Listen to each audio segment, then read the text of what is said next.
So, what is your greatest temptation in life? For me, one of my biggest temptations is probably ice cream.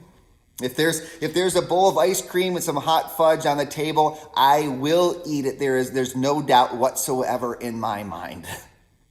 So you can imagine my joy, but also the massive temptation that it was when I started working at Solid Rock Bible Church, where literally just a few steps from my office is one of the greatest ice cream stores that I know, Dairy King. Just opened up a couple weeks ago. I'm pretty excited that it opened up again. But my first summer working here at Solid Rock, I had to have gone there at least 4 to 5 times every single week that summer. I had to learn to control my temptation. We've been talking for the last few times we've met together about the Lord's Prayer and how that is one of these perspective-changing prayers that Jesus invites us in. Today we come to that portion of the Lord's Prayer that's a little difficult for us to understand. It's that portion where Jesus invites us to pray, "Lead us not into temptation." What does this mean? Does this mean that God regularly leads us into temptation and we have to pray that he won't? No. The Bible is clear that God doesn't tempt us to sin.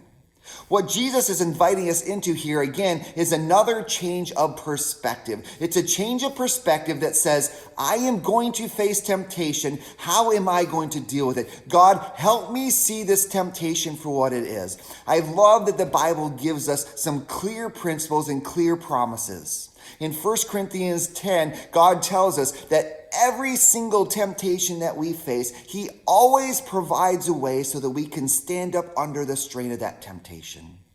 In the Lord's Prayer in Matthew 6, Jesus invites us into that perspective. He invites us into that promise. He invites us to see the path out. When we pray, "Our Father who is in heaven, hallowed be your name. Lead us not into temptation," we are praying that we would have the Spirit of God in our life. To see that path out, to have the strength in him to stand up under it, and the faith that it takes in order to be able to stand the strain of that temptation. God doesn't want us to fall. God doesn't want us to fail. He doesn't put that stumbling block in us so that we will fail. He provides a path out for us.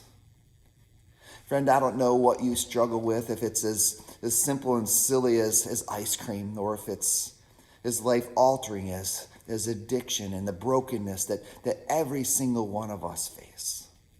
But I want to challenge you here today in the genuineness of your heart before God to take a few moments. When this video is done, hit pause. Don't just let the next one fly and go on.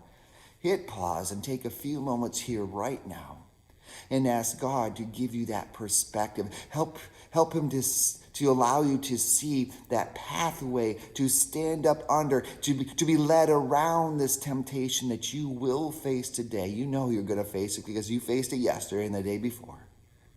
"My Father who's in heaven, hallowed be your name. Lead me not in temptation today. Show me the pathway out.